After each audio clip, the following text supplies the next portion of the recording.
Ini kalau kita masuk ke masjid sekarang, banyak kita melihat dari mulai takbir sampai selesai banyak variasi. Masing-masing mempunyai gaya tata cara salatnya. Dan ini tidak dibenarkan ya ikhwatul iman.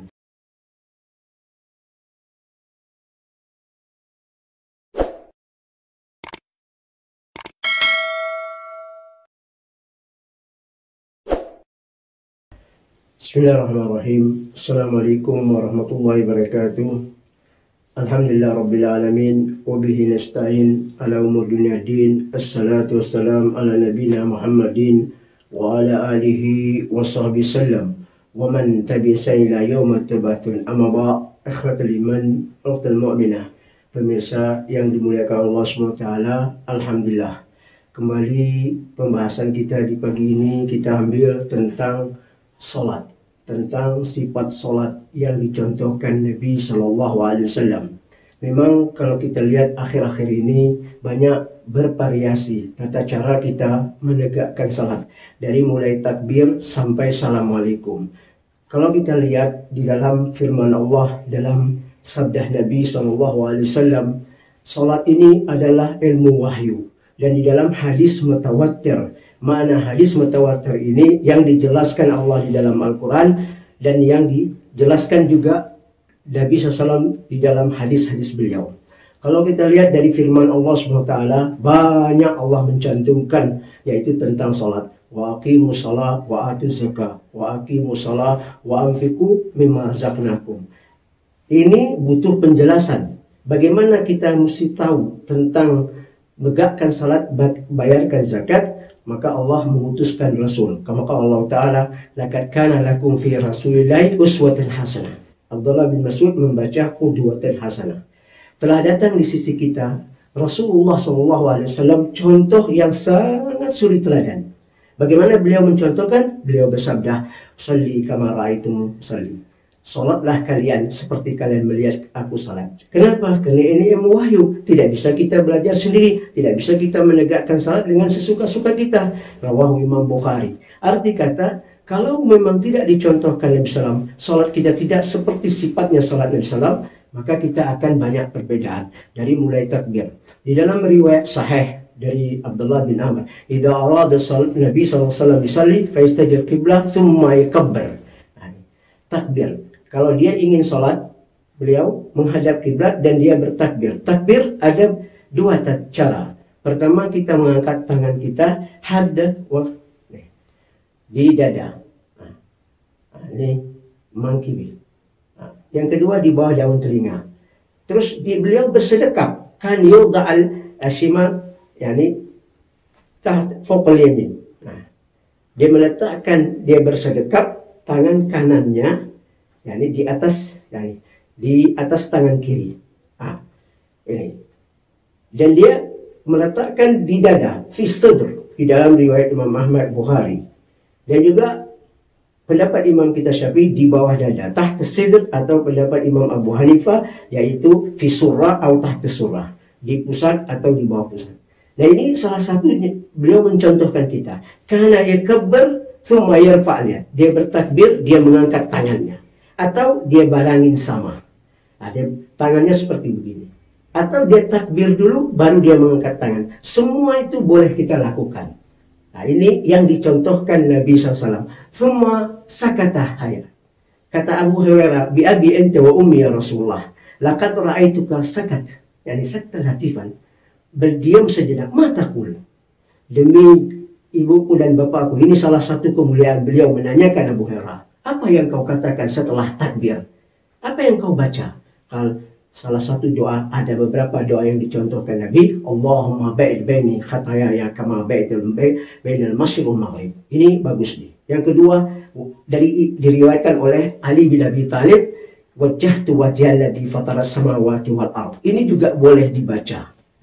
Ini boleh. Dan yang tiga, subhanakallahumma bihamdika. Ini juga dari Umar bin Khattab. Semua ini boleh kita baca. Iftitah namanya. Dan ini memang sunnah.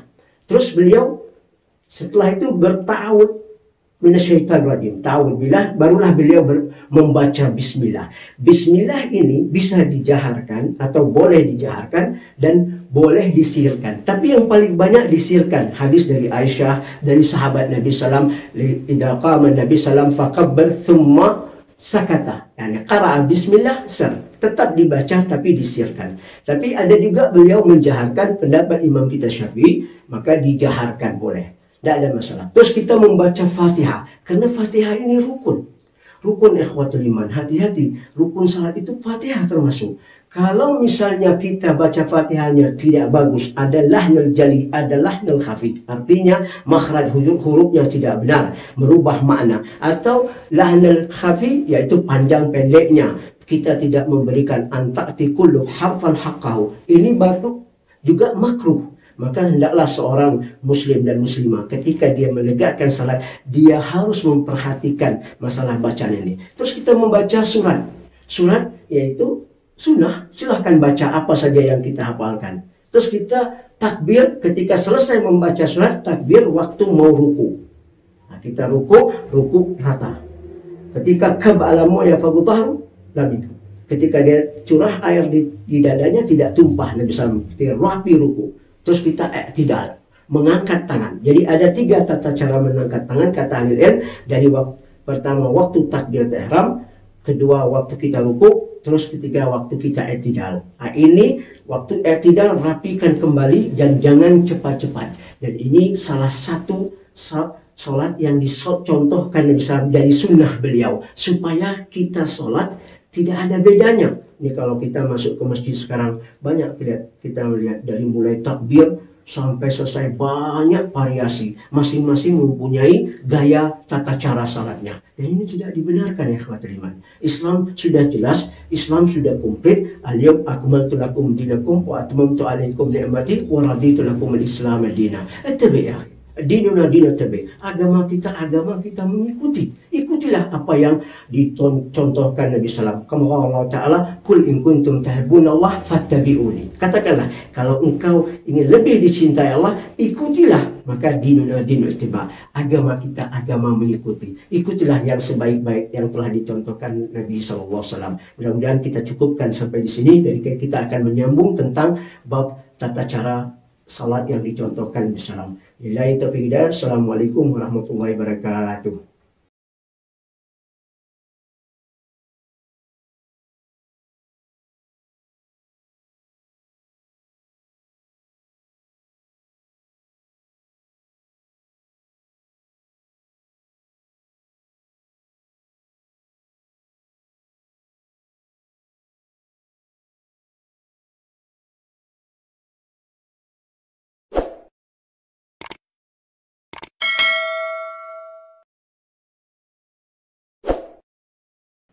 Bismillahirrahmanirrahim. Assalamualaikum warahmatullahi wabarakatuh.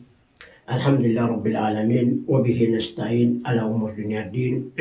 Assalatu wassalam ala nabina Muhammadin wa ala alihi wa sahbihi sallam wa man tabi'a ila yaumat tabathun. Amma ba, ikhwatul iman, ukhtul mu'minah, pemirsa yang dimuliakan Allah SWT. Alhamdulillah, kembali pagi hari ini kita nyambung, yaitu tahapan kedua tentang bab sifat salat Nabi, tata cara salatnya Nabi SAW. Maka ikhwatul iman, kita melihat memang betul banyak di kalangan masyarakat kita masih belum memahami tata cara salat yang telah dicontohkan Nabi SAW. Kama qala Nabi SAW, salli kama ra'aitum usalli. Salatlah kalian sesuai apa yang telah saya contohkan. Maka ikhwatul iman, kemarin kita sudah sampai ruku. Ketika kita ruku, kita membaca yaitu Subhana Rabbil Azim, Subhana Rabbil Azim, Subhana Rabbil Azim, wa bihamdi, boleh ditambah. Dan kita tambahkan yang lain, 3, 5, 7, 11, tidak ada masalah. Dari firman Allah SWT, fasabbih bismi rabbikal azim. Bertasbihlah dengan mengaku atau menyebut nama Rabbmu yang agung. Kata Nabi SAW ketika turun ayat ini, aj'alu fi rukukum. Jadikanlah di ruku kalian karena mengagungkan Allah SWT.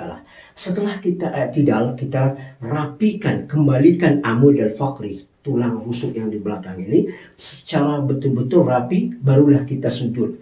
Sujud, ngangkat tangan, kemarin sudah kita jelaskan, waktu takbiratul ihram, waktu ruku, waktu i'tidal. 3 saja. Itu. Dan waktu nanti kita bangkit setelah 2 rakaat ketiga kalau maghrib, kalau dhuhur, asar, isya. Kita angkat tangan itu. So ketika kita ruku, kita mendulukan ada lutut dan ada tangan. Dua-dua ini dilakukan Rasulullah tergantung fisik kita. Yang mana kita bisa mendulukan. Ketika hadis Wa'il bin Hujr, ketika Nabi SAW masih muda. Kalau hadis Abu Hurairah masuk yaitu tahun ke-7 atau ke-8 yaitu di Madinah.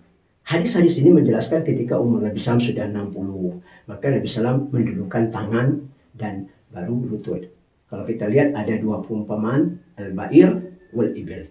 Itu di dalam ruku jangan menyerupakan al-ba'ir. Al-ba'ir itu adalah unta yang sudah berat mengangkat beban, kalau ibil masih muda. Itu dua-duanya dibenarkan. Setelah kita sujud, kita membaca Subhana Rabbil A'la. Subhana Rabbil A'la 3 kali. Boleh kita tambahkan Subuh Kudus Rabbuna Rabbul Malaikati Ruh, Subhana Dzul Jabarut Malakut Kibra wa Azami, boleh.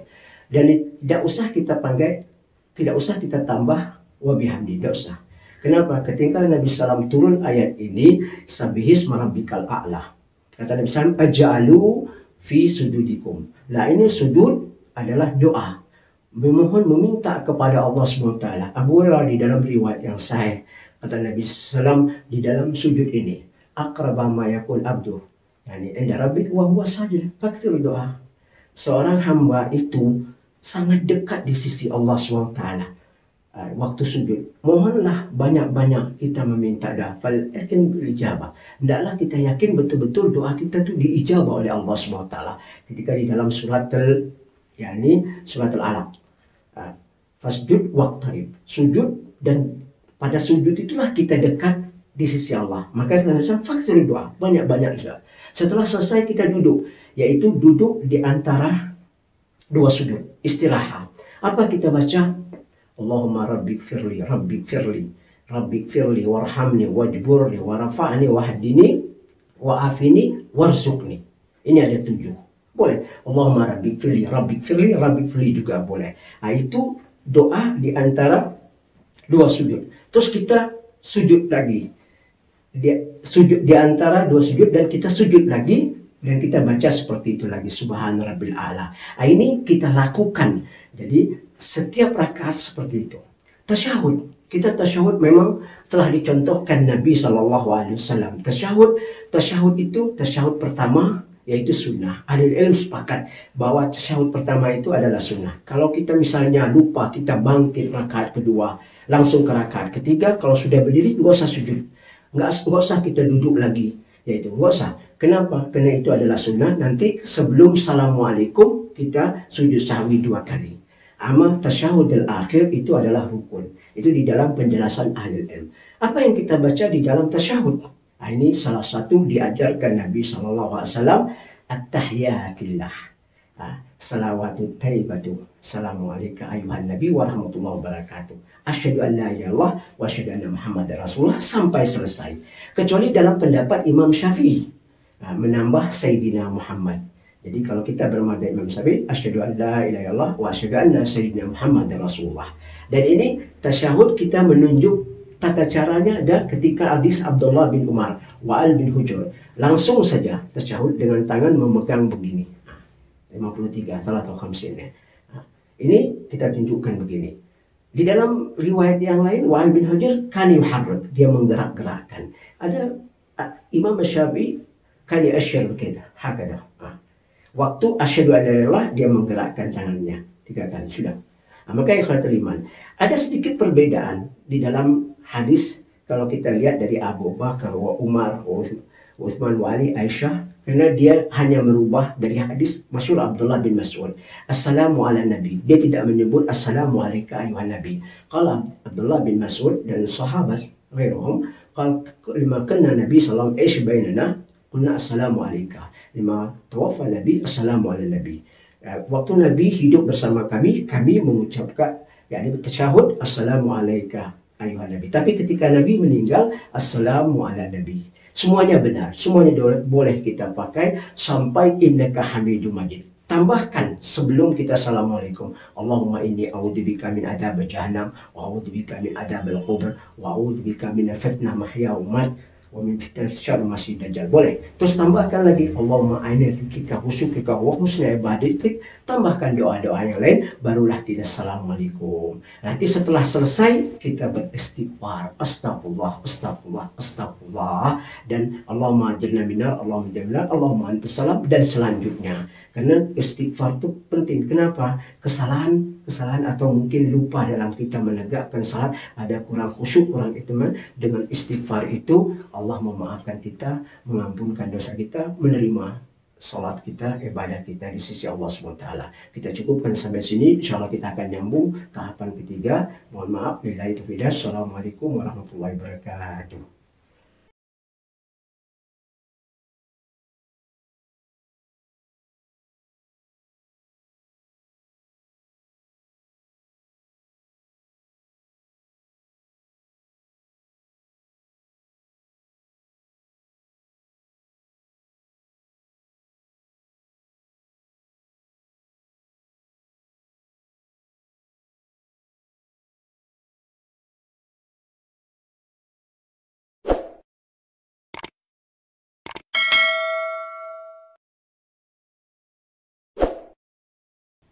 Bismillahirrahmanirrahim. Assalamualaikum warahmatullahi wabarakatuh.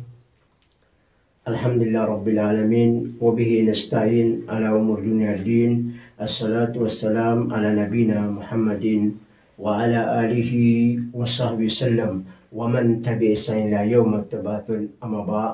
Ikhwatul iman, ukhtul mu'minah, pemirsa yang dimuliakan Allah SWT. Alhamdulillah, kembali pembahasan kita tahapan yang ketiga tentang sifat salat Nabi. Kita ambil ya ikhwatul iman masalah Fatihah. Dikarenakan banyak kita melihat di kalangan masyarakat kita tentang membaca Fatihah diawali dengan bismillah, jahar atau tidak jahar, dibaca atau tidak dibaca. Maka ikhwatul iman, ada beberapa statement dari ahli ilm, terutama 4 mazhab ini menjelaskan kepada kita. Dari firman Allah SWT, walaqad atainaka sab'am minal mathani wa Qur'an azim. Sesungguhnya kami telah menurunkan kepadamu, ya Muhammad, yaitu 7 ayat. Dibaca, diulang-ulang, dan Quran menjadi agung. Maka di dalam hadis Abu Hurairah dan yang lain menjelaskan, ini adalah Fatihah. Ketika kita sholat 5 waktu yang wajib, yang sunnah, harus kita membacanya. Yaitu disebutlah Fatihah Ummul Kitab Sab'a Mathani wa Quran Azim. Man lam yaqra, yani Fatihah Ummul Kitab Sab'a Mathani wa Salatu Khadij. Yani barang siapa yang tidak membaca, yani Fatihah ibunya kitab dan diulang 7 kali dibaca, dan Quran itu menjadi agung, dan salatnya kurang sempurna. Di dalam riwayat yang lain, man lam yaqra Fatihah fa salatu yani ma yaqbalani la yajzi. Barang siapa yang tidak membaca Fatihah, salatnya itu tidak diterima. Dan sering hadis ini diulang-ulangkan sampai Nabi SAW mengatakan, Al-Fatihah ini la'allahu ruqyah. Fatihah ini sesungguhnya bisa kita gunakan untuk menyembuh diri kita. Kalau kita dalam keadaan sakit, kita baca dan kita usap, ataupun ada yang membaca dengan air diminum gitu, maka itu adalah ruqyah. Tapi kita lihat masalah Fatihah dengan diawali bismillah. Apakah bismillah itu termasuk di dalam Fatihah? Kalau kita melihat di dalam Mushaf Utsmani, nah ini dakhala fiha. Dalam Mushaf Utsmani nomor 1 atau raqamul ula yaitu Fatihah. Kalau kita lihat mungkin pendapat ahli ilmu yang lain bahwa bismillah itu tidak bagian dari Fatihah. Yang kedua, fasil, hanya dia pembatas saja. Masuk ke surat baru yaitu bismillah. Di dalam Al-Quran 114 surat, 113 yaitu ada bismillah. Kecuali surat Taubah atau surat Al-Bara, yaitu tidak ada bismillah, langsung a'udzubillahi minasyaitonirrajim. Di mana bismillahnya? Dalam surat An-Naml, innahu minas Sulaiman wa innahu bismillahirrahmanirrahim. Tetap ada 114 bismillah. Baik, ini yang kedua. Bismillah dibaca dengan dijaharkan pendapat Imam Syafi'i, dan disirkan juga kalau pendapat Imam Ahmad bin Hanbal. Kecuali Imam Abu Hanifah, mereka tidak membacanya bismillah. Yang jelas semua itu boleh kita laksanakan, tergantung kita berpegang mazhab apa yang kita laksanakan. Kalau itu semua benar, berarti yang nggak benar, yang nggak sholat, yang nggak kurus jadi khawatir iman. Tidak perlu kita ribut. Jadi kalau kita datang ke satu tempat, imamnya bismillahnya jahat, ya sudah dijaharkan saja. Tapi kalau imamnya syirik, ya sudah kita ikutkan, disirkan saja. Karena Fatihah ini adalah rukun dari arkan salah itu. Kalau Fatihahnya tidak rapi dalam pembacaannya, dan ada lahnal jali, ada lahnal khafi, dan makruh lahnal khafi. Lahnal jali haram, karena merubah maknanya. Contohnya kalau dia baca Alhamdulillahi Rabbil Alamin, dia rubah ain jadi alif, berarti ini lahnal jali. Lahnal jali kenapa? Karena merubah makna. Harusnya alamin dia jadikan aman. Wattini wazzaituni waturi sinina wahadal baladil amin, balad aman yaitu Mekah. Maka ikhwatul iman, ini yang perlu kita perhatikan. Tak perlu kita bermasalah dengan mau bismillah itu dijaharkan atau disirkan, tetap dibaca. Yang penting yang kita perhatikan adalah tata cara kita membaca surat Fatihah ini sempurna sesuai dengan dicontohkan Nabi SAW agar salat kita diterima. Jadi ikhwan tidak ada bedanya. Nanti pun juga kalau kita masuk ke masjid, misalnya masjid itu pakai kunut, kita ikut aja kunut. Nggak pakai kunut, kita ikut saja, tidak ada masalah. Semuanya benar. Nah, kembali lagi, yang nggak benar itu, yang nggak sholat, yang nggak ke masjid. Kenapa mesti diributkan? Kita lihat di akhir zaman ini, di zaman kita hidup ini, banyak orang mencari kesalahan-kesalahan Islam. Apalagi metode dakwah yang kita sering dengar ini, menghujat, mencaci maki. Banyak yang kita lihat, tidak ada baiknya, sehingga umat ini tidak paham. Sampai yang kita lihat sekarang, baca Fatihah aja tidak bisa, terus mudah mereka memberikan statement yang macam-macam terhadap orang alim. Maka kita mohon, cukup kita sampai di sini ya akhwatul iman. Kenapa? Karena kathrul jidal ini, bantah-membantah ini tidak bagus. Dan tidak akan baiknya buat kita. Mari kita kembali apa yang telah diajarkan Nabi SAW. Perhatikan baca Fatihah kita. Karena Fatihah ini adalah rukun. Dan yang mengesahkan salat kita. Dan benar salat kita kalau Fatihah kita rapi. Banyak hadis diulang-ulangkan dari Abu Hurairah dan yang lain-lain. Mudah-mudahan kita bisa mengambil kebaikan ini. Mudah-mudahan apa yang kita sampaikan ini kita mendapat kebaikannya. Mohon maaf. Billahi taufiq hidayah. Assalamualaikum warahmatullahi wabarakatuh.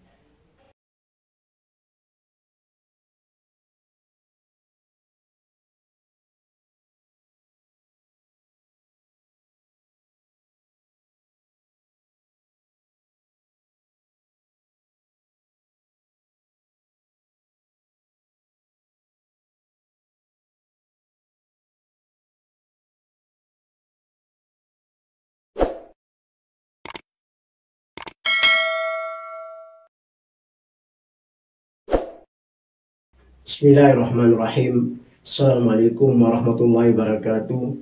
Alhamdulillah Rabbil Alamin. Wabihi nasta'in ala umur dunia din. Assalatu wassalam ala nabina Muhammadin wa ala alihi wa sahbihi sallam. Wa man tabi'asa ila yawma tabathun amma ba'. Ikhwatul iman, ukhtul mu'minah, pemirsa yang dimuliakan Allah SWT.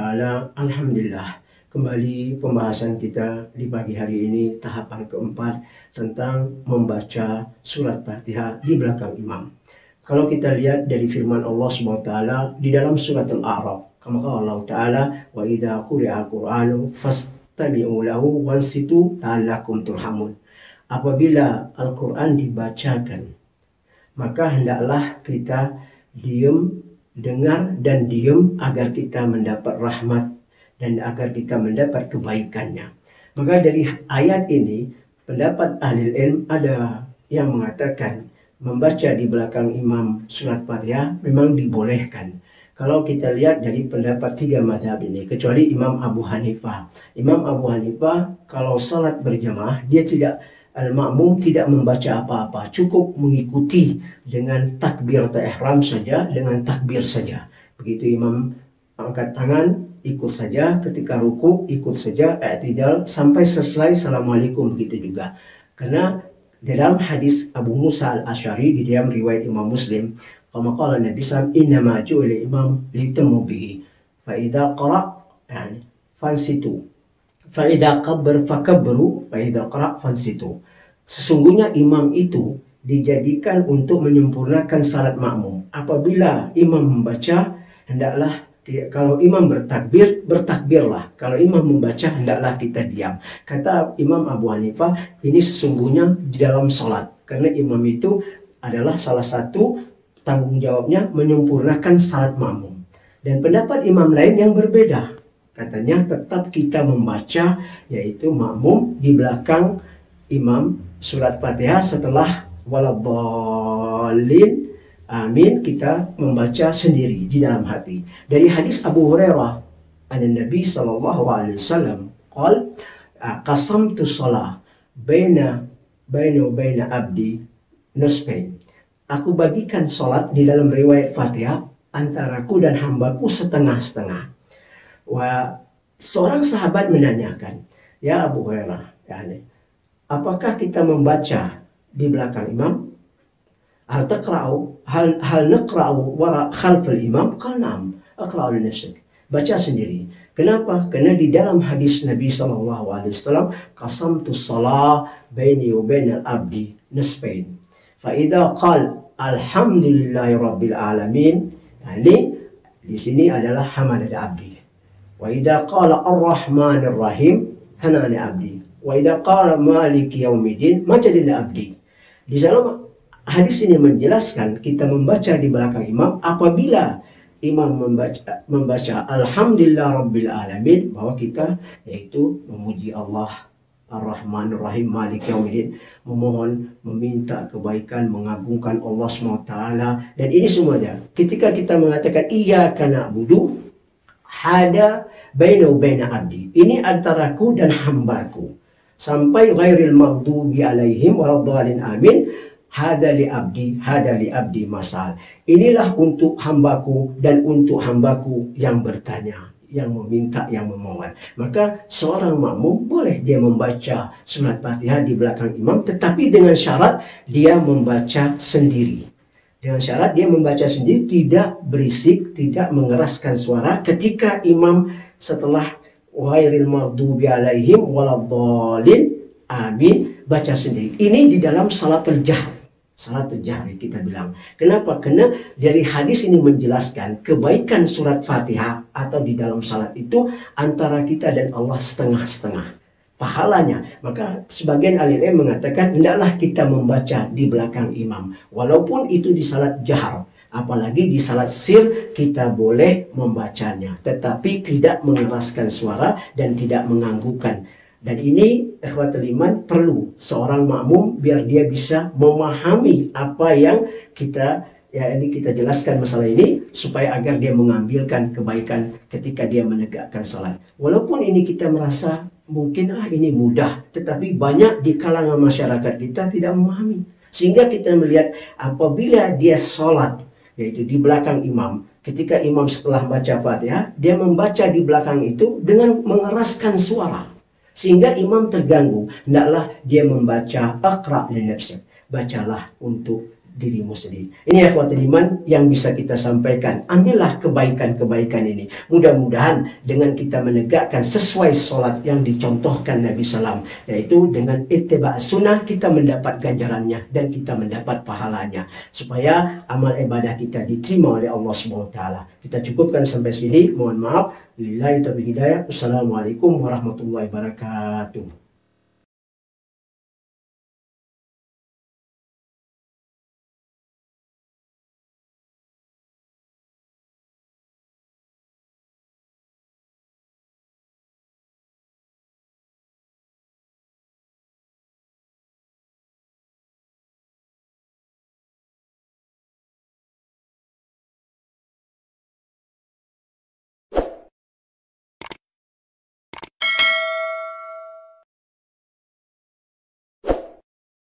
Bismillahirrahmanirrahim. Assalamualaikum warahmatullahi wabarakatuh.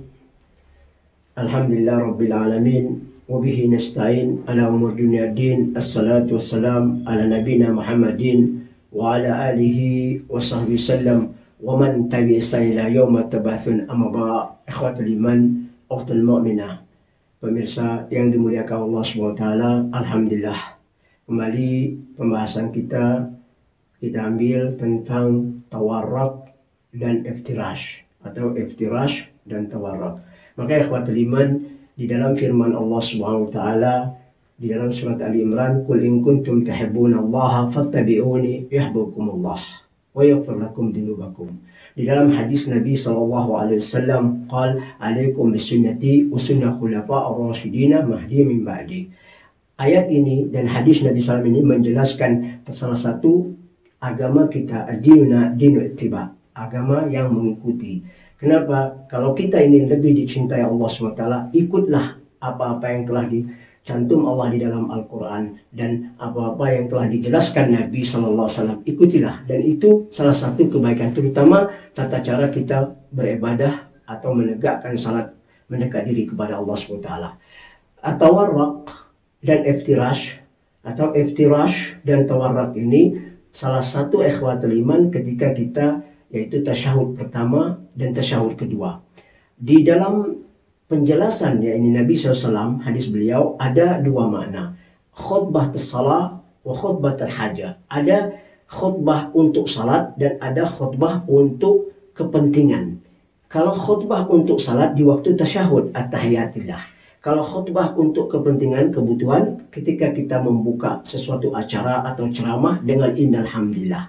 Maka di dalam hadis Nabi SAW, beliau menjelaskan dari Abu Humaydin dan diriwayatkan oleh Imam Al-Bukhari tentang at-tasyahud. Kana yatashahud, yani al-ula yaftarish, amma zada ana thani fayatawarrak. Apa maknanya? Beliau kalau tasyahud pertama, beliau iftirash, beliau duduk, kaki kirinya, yaitu beliau duduk dengan menggunakan kaki kiri duduk di atasnya, dan kaki kanannya ke belakang, dan jempolnya yaitu ke arah kiblat. Itu namanya tawarruk, tidak miring. Itu namanya iftirash. Amma tawarruk, dia berbeda sedikit, kaki kirinya masuk ke dalam dan duduk di atas karpet, dan kaki kanannya yaitu sama, jempolnya mengarah ke kiblat. Itu tawarruk, agak miring sedikit. Kalau dia misalnya lebih daripada 2 rakaat, silakan dia bertawarruk. Amma kalau dia 2 rakaat, cukup dia beriftirash ya saja. Jadi ketika kita melihat salat subuh Nabi SAW, di dalam riwayat sahabat Nabi Imam Ahmad mengambil pendapat ini, karena idza shalla rakaatin falyaftarish. Kalau dia salat 2 rakaat, dia iftirash. Jadi silahkan, kalau ada yang menggunakan dua-dua ini, insyaallah itu semua benar. Dan ketika kita tasyahud ikhwatul iman, tasyahud pertama itu kita at-tahiyatillah salawatut sampai asyhadu an la ilaha illallah wa asyhadu anna Muhammadar Rasulullah. Kalau Imam Syafi'i sudah kita jelaskan kemarin, menambah sayyidina. Nah itu. Cukup sampai situ, kita bangkit mengambil rakaat ketiga. Ya, kalau dia maghrib, ya kalau isya ya mungkin ya rakaat sampai keempat gitu. Terus kalau dia meneruskan sama innaka hamidum majid, tidak masalah. Sampai innaka hamidum majid juga tidak bermasalah. Nah ini tasyahud yang pertama. Karena tasyahud pertama itu sunnah. Tapi kalau tasyahud yang kedua, yang terakhir, nah itu adalah rukun. Dia boleh sampai innaka hamidum majid, terus dia tambah Allahumma inni a'udzubika min adzabil jahannam wa a'udzubika min adzabil qabr wa a'udzubika min fitnah mahya wa min fitnah mahmat wa min fitnah syarr masihid dajjal. Boleh. Atau dia tambah juga Allahumma inni a'udzubika wa syukrika wa husna ibadati. Itu juga boleh. Terus dia tambah doa-doa yang ada tuntunannya. Setelah itu baru dia assalamualaikum. Assalamualaikum ini ikhwatul iman. Banyak di kalangan masyarakat kita salah menggunakan salam ini. Ada mereka mengangguk ke bawah, terus memutar lehernya ke arah kanan, jelas pertama, dan pundaknya ikut berputar. Berarti sudah munharif ke kiblah dan sudah dia merubah ke kiblah. Jadi kalau kita assalamualaikum, cukup saja leher saja. Assalamualaikum warahmatullahi wabarakatuh. Pundak dulu. Terus assalamualaikum warahmatullahi wabarakatuh. Kata sahabat Nabi SAW, ketika Nabi SAW assalamualaikum, kami melihat janggut beliau dan pipi beliau itu putih itu. Jadi tidak perlu pundak kita gerakkan, yakni kita ikut mutar ke kanan dan ke kiri, karena itu bisa menghadap ke kiblat, tidak sah nanti salat kita ikhwatul iman. Maka ini salah satu contoh yang dicontohkan Nabi SAW tentang iftirash dan tawarruk. Semua itu ada tuntunannya, tinggal kita mau mengambil mana yang terbaik buat kita. Yang penting kita mengikuti sunnah Nabi SAW yang telah dicontohkan beliau. Dan mudah-mudahan dengan kita beribadah, mendekat diri kepada Allah, ada tuntunannya, sobat ujur, kita pasti akan mendapat pahala. Ini yang sangat penting sekali ya kawan iman. Tata cara ibadah kita adalah sesuai dari firman Allah SWT dan sesuai yang telah dicontohkan Nabi SAW. Mudah-mudahan dengan kita mendekat diri kepada Allah SWT ada tuntunannya dan Allah berikan ganjaran kebaikannya. Dan kita cukupkan sampai sini. Mohon maaf. Billahi taufiq hidayah. Assalamualaikum warahmatullahi wabarakatuh.